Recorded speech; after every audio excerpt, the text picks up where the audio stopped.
sammuu haareffachuu kan jettaa sammuu haareffachuun kun maali? Sammuu haareffachuun maaliif barbaachise? Sammuu haareffachuu attamitti ta'a? Seedhuu hamma dandeenya amma yeroo qabnutti walii wajjin ilaalla. Iddoon isaas Roobee boqonnaa 12 lakkoofsa 2 irra jiru baafanna. Roobee boqonnaa 12 lakkoofsa 2 duraan dursinee Hafuura Qulqulluutiif iddoo haala keenya hundumaa dabarsinee ilaalla. Yaa Waaqayyo Abbaa keenya ulfinniif galanni maqaa keetiif haa ta'u. Iyyee Gooftaa isa nu barsiisuuf hafuura kee isa baay'isa ergiteef akkuma jedhame hafuura kee baay'isa nu ergiteef si galateeffanna. Hafuurri Qulqulluun yeroo kanatti kottuu ija garaa keenya nuuf bani, gurra garaa keenya nuuf bani, hubannaa dubbii kee keessaas immoo argannee akka ittiin jiraannuuf Gooftaatu nu gargaari. Akka gara Kiristoos Yesuusitti guddannuuf ati nu gargaari. Yaa Waaqayyo maqaa keetiin waamamnee ulfina kee keessa bara baraan akka jiraannuuf ati nu gargaari. Iddoo kanatti dubbii kee nu eebbisi. Maqaa Kiristoos Yesuusiin. Ameen. Galanni Kiristoosiif haa ta'u. Namaa fi haareffamuutu barbaachisee mana dubbisaa Roobee boqonnaa 12 lakkoofsa 2 irratti akkas jedha. Fakkeenya jireenya bara isa darbuu kanaa duukaa hin bu'inaa. Jaalalli Waaqayyo isa kam akka ta'e gargar baasuudhaaf yaada garaa keessanii haareffachuudhaan of jijjiiraa. Jaalalli Waaqayyo immoo waan gaarii ta'e, waan isa duratti fudhatamaa ta'e, waan akeeka isaa fiixaan baasus hubachuudha. Irra deebi'een dubbisaa sababiin isaa ijoo dubbiiti. Roomeen 12 akka mana ijaarsaati. Na fudhanne iddoo sadiitti naa hirre akka mana ijaarsaati. Roomeen boqonnaa 12 ejjallaan isaa inni irra dhaabbatu iddoo kanaa jala qaba. Gidduutti dhaqee dagalee isaa agarra. Finishii isaa immoo agarra. Bantii isaa irraatiin. Kanaaf isa keessaa inni kun isa buufataati. Buufata keessatti waan barbaachisu, kiristaanaaf waan barbaachisu, nama amaneef waan barbaachisu iddootti agarruudha. Kanaaf Roomeen amantoota biratti, kiristaanota biratti macaafni Roomee kun inni Phaawulos barreesse kun baay'ee macaafa guddaadha. Sababiin isaa akkaataa itti jiraannu, akkaataa itti Waaqayyoof bullu kan nu hubachiisuu fi kan nu gargaarudha. Isa tokko irra deebi'a. Fakkeenya jireenya bara isa darbuu kanaa duukaa hin bu'inaadha. Waan darbuu jira isa darbu duukaa hin bu'inaadha. The world system, the world pattern. Yaada biyya lafaa duukaa hin bu'inaa ergee booddee jaalalli Waaqayyoo jaalalallee miti fedhii Waaqayyoo otoo jedhanitti tola. Gara fuulduraatti nu keessaa barra macaafa qulqulluu hiikanii akka isaan geeddaran abdii qabu. Sababiin isaa fedhiin Waaqayyoo inni kun fedha isaa, his desire. Fedhii jaalalli Waaqayyoo yookaan fedhiin Waaqayyoo isa kam akka ta'e gargar baasuudhaaf yaada garaa keessanii hin jedhu. Yaada garaa utuu hin ta'in yaada sammuuti. Yaada sammuuti. Renew your mind jedha Ingiliffisaa.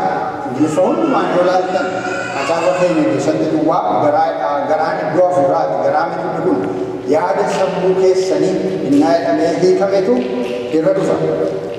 Yaada sammuu keessanii haareffachuudhaaf of jijjiiraa.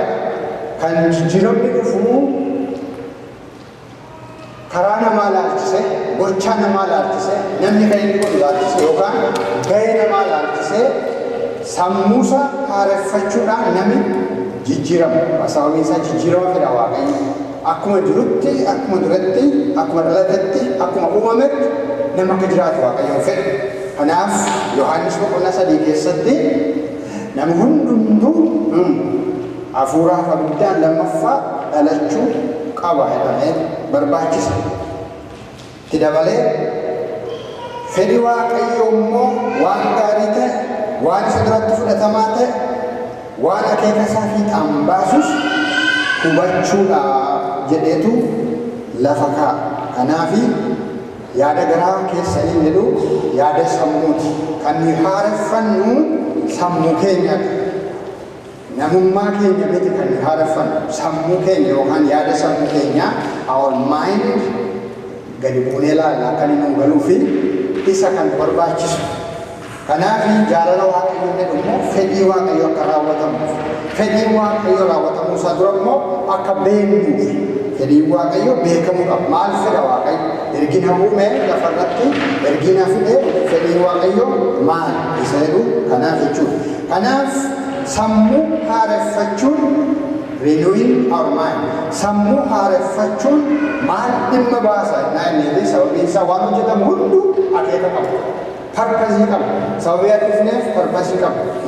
Namichi inni sirbu kanaafiti moonyee bituun koo bunaaf bunatti tumuudhaaf jechuudha. Moonyeen akeekaaf bitame jechuudha. Kanaaf sammuu haareffachuun isaa akkasuma akeeka qaba.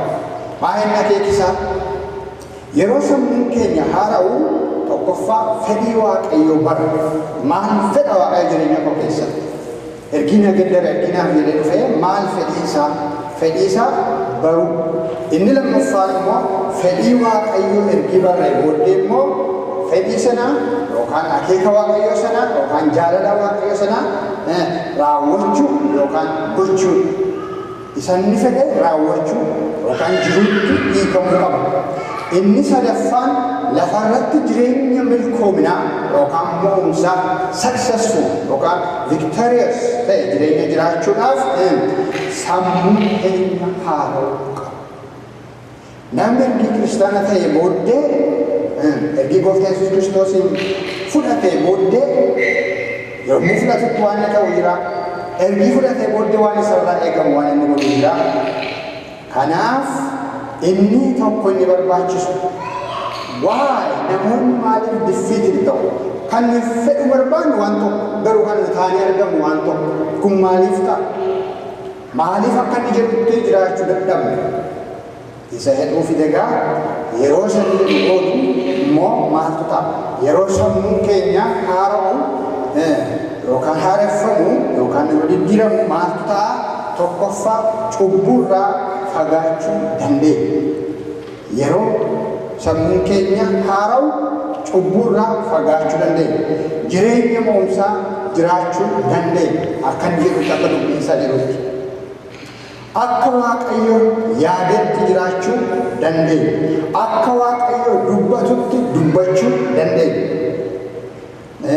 Akka inni godhaa jedhu yookaan raawwadhaa jedhutti raawwachuu yookaan gochuu dandeenya.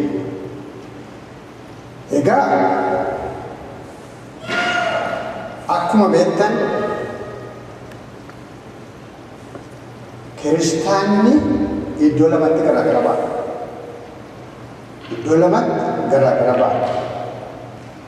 Akka hafuura qulqulluutti namni hundumtuu waan sadii. Namni hundumtuu iddoo sadiitti kilaasifaayi ta'a. Waan sadan keessaa tokko jechuudha. Isaan sana keessaa tokko isa kiristaana jedhu inni kiristaana ta'e sun iddoo lamatti hirama jechuudha. Isaanis inni dura kiristaana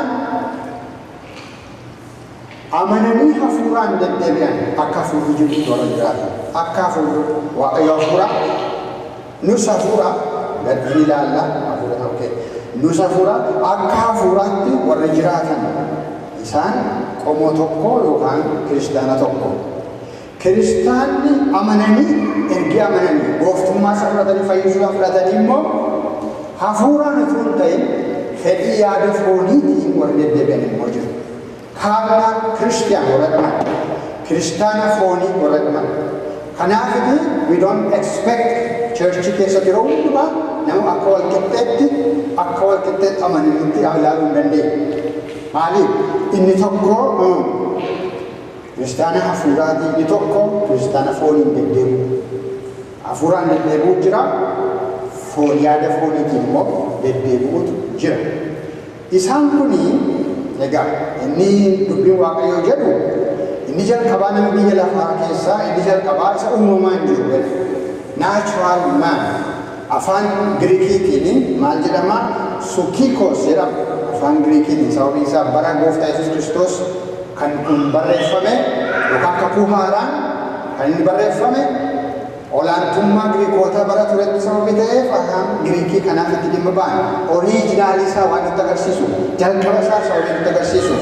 Kanaaf inni kun Suukikoos inni jedhamu kun Phexros lammaffaa boqonnaa 2 lakkoofsa 12, Qorontos isa jalqabaa boqonnaa 2 lakkoofsa 14 irra nuu kaa'a. Nama akkasii jechuudha. Nama akkasiidhaa uumamaan jiru.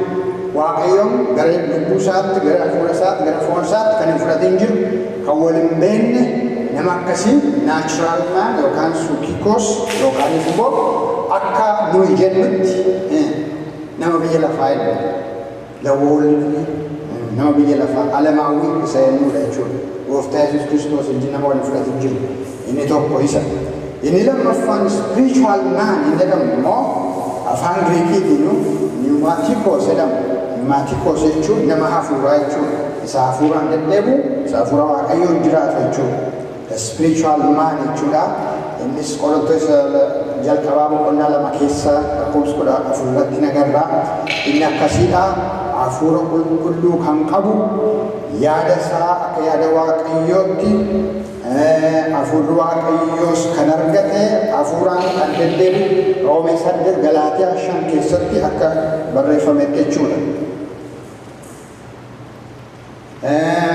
Kanaaf egaa nama akkasii kun Yesuus Kiristoosin nama amanee itti fayyee lammaffaa kan dhalate nama hafuuraati.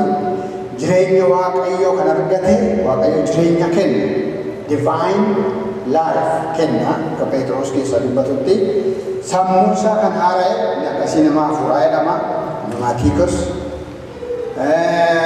made or created new. Uumama haaraa jedhama nama akkasiidha. Inni kun egaa isa Yesuus Kiristoosiin eenyullee Yesuus Kiristoosiin kan jiraatu uumama haaraa jedhama. Inni kan biraan kiristaanota lamatti hirree turre kaarnaal kiristiyaan yookaanis immoo inni maal jedhama? Sarkiikos jedhama. Sarkiikosiin yeroo hundumaa fedhii fooniitiin deddeebi'aaf fedhii fooniitu isa hambifata yookaan gototadha jechuudha. Kanaaf lammaffaa dhalatuyyuu Yesuus Kiristoosiin qabaatuyyuu yeroo hundumaa tendensiinsaa isa gara fooniiti, gara fuudha fooniitu isa harkisa. Isatu isa harkisa. Sarkiikos na fooniin yaada fooniitu isa qota. Ana hafuuraa iddoon hafuuraa fayyadu malee kan inni ittiin jiraatu deddeebu isa gara foonii sana. Fakkeenya nama kanaaf ta'u Qorontos isa jalqabaa boqonnaa 3 keessaatii ilaalna. Qorontos isa jalqabaa boqonnaa 3 lakkoofsa 3-4 irratti nama akkasii kana sababiin isaa akka akkasitti hin jiraanne achi keessatti ilaalla jechuudha. Waan nu ta'uun irra hin jiraanne akka nama hafuuraatti, akka nama amaneetti, akka nama lammaffaa dhalateetti gochuun kan nurra hin jiraanne. Namni fooniin duwwaan deddeebu kan godhu jechuudha iddoo kan inni agarsiisu. Maal jedhaa? Phaawulos dubbata Qorontos isa jalqabaa boqonnaa 3 lakkoofsa 1. Ani obboloota koo akka warra yaada foonii duukaa buutanii Kiristoositti immoo xobbe akka mucoolii taatanii isinitti dubbadhe malee akka warra yaada hafuuraa duukaa buutanii isinitti dubbachuu hin dandeenye.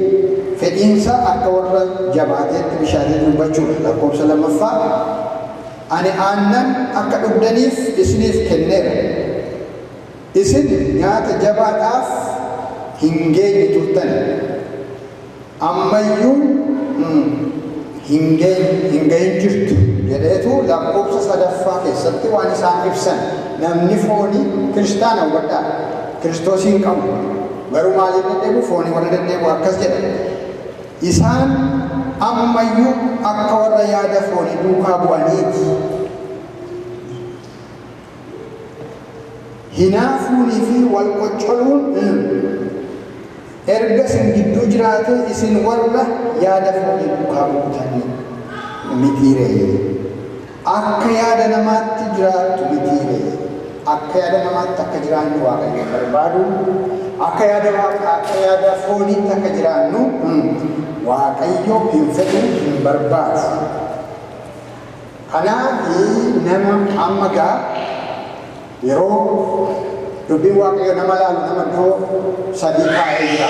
Dubbii Waaqayyootti isa amaneef isa namanin warra amanan keessaa immoo isa hafuuraan deddeebi'uu fi isa fooniin deddeebi'utu jira jechuudha. Amma isaan kanaaf waa'ee namaa hubachuutu irra jiraatan. Waa'ee ofii keenyaa yookaan waa'ee namaa hubatin dubbii Waaqayyo hubachuu rakkisaa sabee ta'e nama sadiin barbaada. Namni sadii fedhii keessanii nama wajjin dhuftan yeroo xiqqoodhaaf. Namni sadii beeku yaada nama sadii barbaada asitti. Akka baay'ee gaarii as qottati yookaan achi dhaabbattu eeyyee amma Waaqayyo yeroo nama uume nama guutuu godhee uume nama kan guutuu isa gochisiisu akka Tasalonqee isa jalqabaa boqonnaa 5:23 irra jirutti namni hafuura lubbuu foon keessa jiraata. Amma gaa isheen hafuura inni kun lubbuudha inni kun foon sadanuu agartu nama tokko akkuma Waaqayyoon ilaalu jechuudha. Waaqayyo abbaa ilmaa fi qulqulluudha garuu Waaqayyo tokko inni ilaalu miti. Namichi akkuma kana namni hafuura namni lubbuu qaba namni foon keessa jiraata. Foon keessa jiraata. Inni bakkeetti agarru kun in the physical world ittiin jiraachuudhaaf kan inni nuuf kennedha. Kanaafi jalqabumatti Waaqayyo yeroo uumu guutuu godhee uume. Addaam Hewaan guutuu turan. Maal jechuudha kuni akka fakkeenya isaatii fi akka bifa isaatti isaan uume. Kanaaf hafuurri jira jechuudha.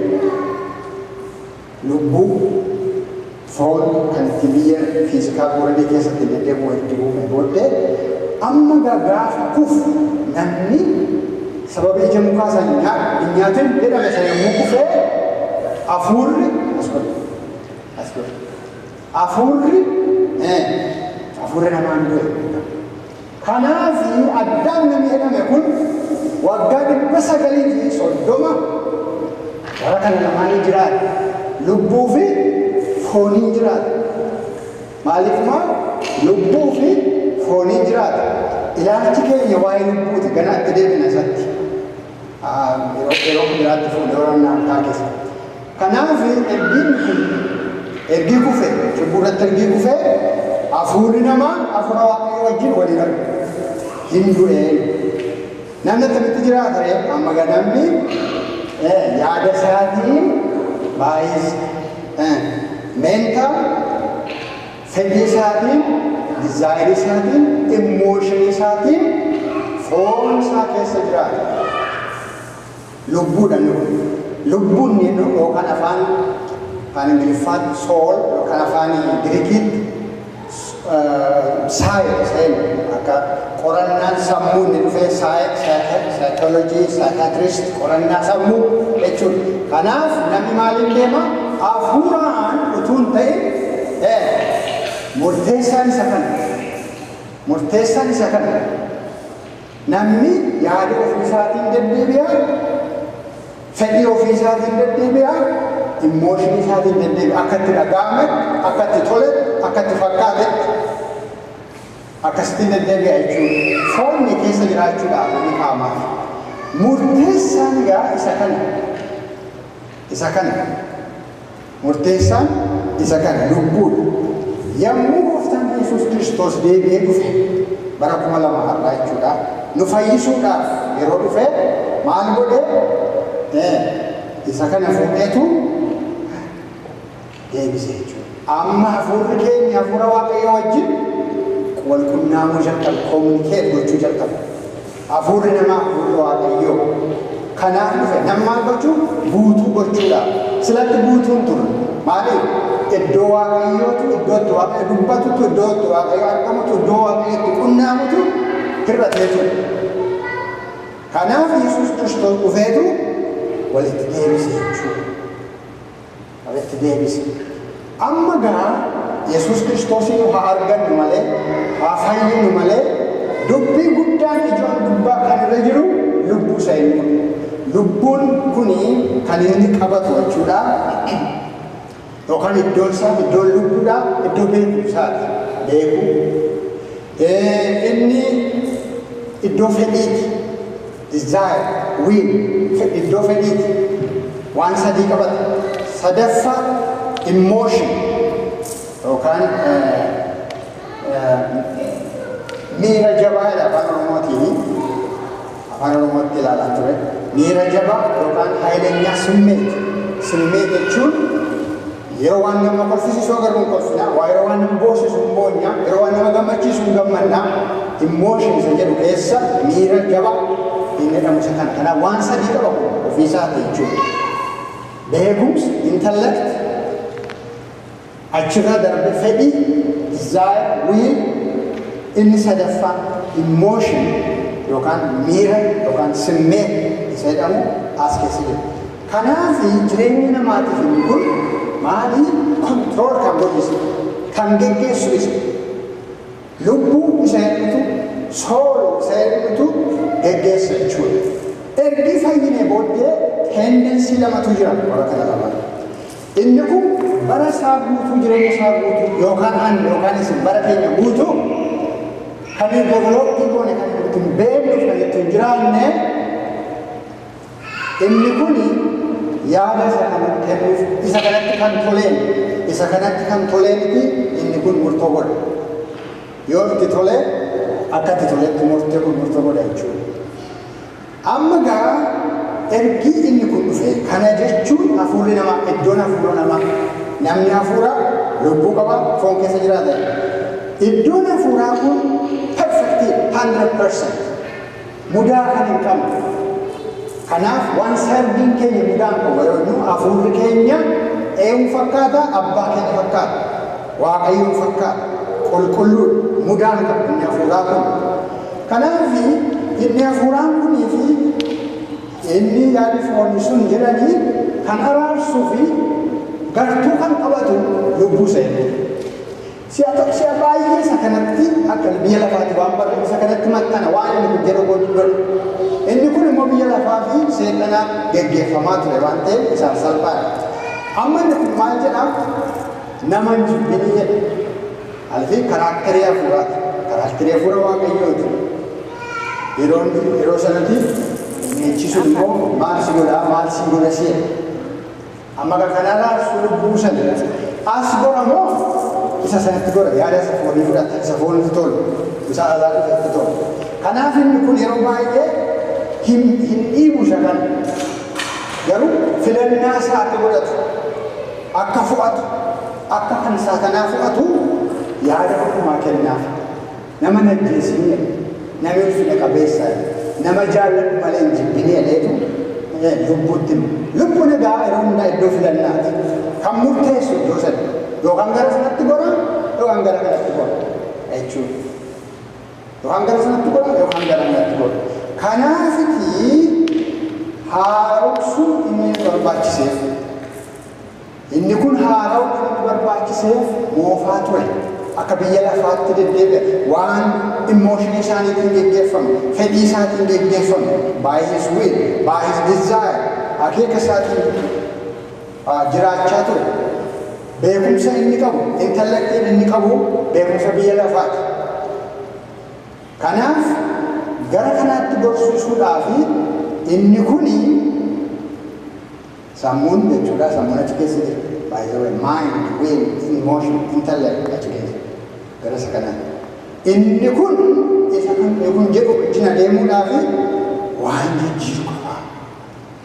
Haareffamuu sammuu inni jedhu isa kana. Sammuun haareffamu malee namni cubbuurraa fagaachuu hin danda'u. Attamitti gooftaan isin eebbisu. Deebi'aa amma bartanii guutummaa namaa isa jedhamu dhagaa Yesuus hullantina yookaan immoo the whole man or woman guutummaan isaa warra kana sadan jechuudha. Kanaaf sammuun kutaa lubbuu keessaa inni ta'e jechuudha. Waan murteessu gita beekumsa isaatitti murteessa. Gita beekumsi isaa baay'een isaa bakkeedha isa dhufeedha. Kan seexanaa, kan biyya lafaa, kan uumamaa.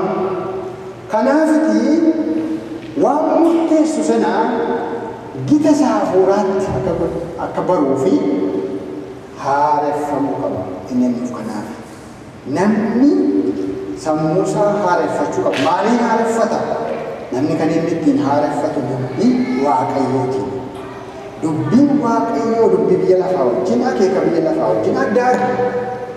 Inni kan Waaqayyoo isa kan hafuuraati. Inni kan biyya lafaa immoo kan fooniif kan namaati, kan seexanaati. Sababii ta'eef akka mo'umsaan jiraatuuf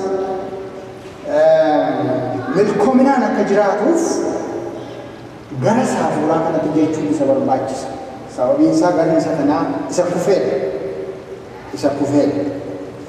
Kanaafi namni sammuun isaa haareffamuu qaba. Yookaan lubbuun isaa kutaa lubbuu isaatii inni ta'e sammuun isaa dubbii Waaqayyootiin yookaan sagalee Waaqayyootiin haareffamuu qaba. Kanaafiti Phexros jalqabaa boqonnaa 2:2 irratti akka ijoollee aannan dharraatutti dubbii Waaqayyoo dharraa. Maaliif? Dubbichatu haaressa.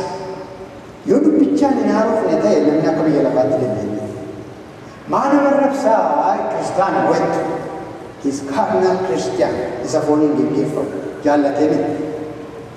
Lubbuu isaa keessa ni jiru, sammuu isaatu hin haaramu jiru. Dubbii Waaqayyootiin haaruu qaba jechuudha. Kan haaressu isa. Dubbiin isaa dubbiin Gooftaa Yesuus Kiristoos inni dubbate Yohaannis 6:63 irratti hafuura lubbuu foon kenneerraa eebbifamee Phexros irraatii dharraa'edha. Yohaannis 6:63 keessatti dubbichi maal godhaa? Dubbichi mataan isaa akkuma Yohaannis 1:1 argannu Yesuus Kiristoos dubbichi Yesuus Kiristoos Yohaannis 6 keessatti yeroo Kiristoosiin nyaataan fakkeeffama nyaati kan barbaachisu ciminaa fi ana buddeenni jireenyaa jedhaa Gooftaa Yesuus Kiristoos. Kanaaf isa nyaachuun kanaaf barbaachisee keessumaa 6:63 irratti immoo Yohaannis 6:63 irratti dubbisuutu irra jiraata. Yohaannis 6:63 irratti eeyya kunooti. Hafuurri hin jiraachisa. Iddoo baay'eetti akkas jedha dubbiin Waaqayyoo iddoo baay'eetti hafuura akka jiraachisu. Garuu nuyi diinni nu sobeetu akka wanta yaadni keenya nu jiraachisu, qabeenyaan keenya nu jiraachisu, dandeettiin keenya nu jiraachisuuti hafuuraan geggeeffamuu dadhabna. Hafuurri hin jiraachisaa foon homaa dhimma hin baasu. Kana iddoo adda addaattis argattu. Fooniin deemuun dhumisaa du'a Waaqayyo Galaatiyaa keessatti akka jedha, Roomee keessatti akkas jedha. Dubbiin isinitti dubbadhe kuni hafuura jireenya jedha.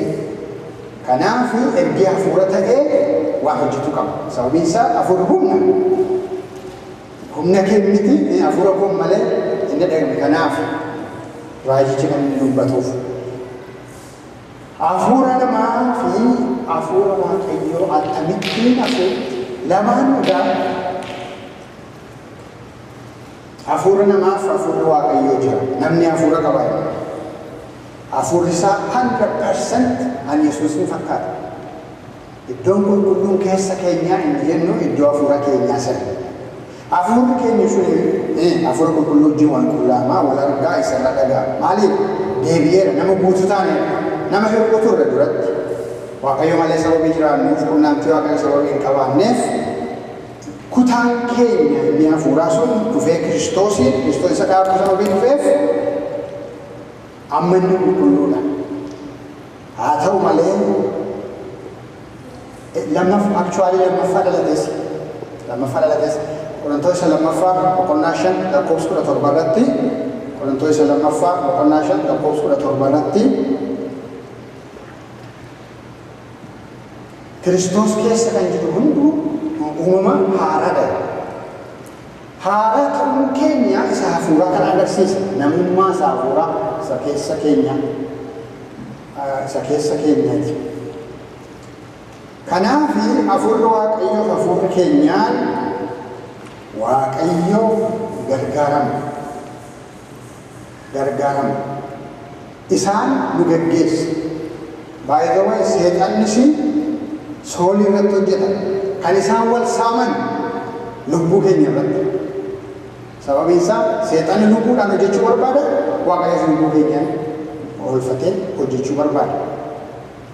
Lamaanuu isaanii achitti. Kanaaf Waaqayyo gara hafuura keenyaatti ergaa isa sababii erguuf inni gaariin inni dubbisa kana abboomamu hafuura keenya sababii ta'eef isaan akka deddeebinu hafuuraan akka deddeebinu barbaada. Seexanni immoo inni sun sobaa jedheetu waan fiilingii keenyaatiin, immooshinii keenyaatiin akka deemnu, dizaayirii mataa keenyaatiin akka deemnu, fedhii mataa keenyaan akka deemnu immoo seexanni immoo kanan wanni ta'a. Kanaaf namni kan Kiristoos yoo ta'e uumama haaraadha. Inni moofaan darbee kunoo inni haaraan dhufee inni haaraan brand new inni ta'e hafuura keenya. Sababiin isaa foon keenya haaraa miti akkuma argan jala agartan jechuudha. Lubbuun keenyas akkas. Lubbuun keenyas Waaqa malee yommuu jiraachaa turres lubbuuf foonii lafarra jiraachaa ture. Akkuma Addaam bara 930 lafarra jiraachaa ture jechuudha. Hafuura isa Waaqayyo wajjin wal argu malee jechuudha. Kanaaf hafuurri keenya lammaffaa dhalate jechuudha. Brand new Kiristoosiin Waaqayyoon. Kanaaf karaa sana Waaqayyo nutti dubbata. Darbee maal jedha dubbii Waaqayyo kakuu moofaa keessatti fakkeenya boqonnaa 20-27 irratti the spirit of man is the lamb of the Lord. Hafuurri namaa hankeenya sirriitti dhiibne macaafa qulqulluu keenya. Kanaaf adaraa macaafa Ingiliffaa bitadhaa. Baay'ee chiippiidha. Bitadhaa maaliif hiikaan hankeenya sirriitti ni qabne akka iddoo ga'uun akkas oriijinaaliin agarsiisutti ni qabne waan ta'eef san keenya duwwaan hin deebinaa afaan macaafa Ingiliffaa adda addaa bitadhaa vershinii adda addaatu jira. The spirit of man is the lamb of God yookaan the lamb of the Lord. Kakuu haaraa keessatti Waaqaan jedhamu gooftaadha.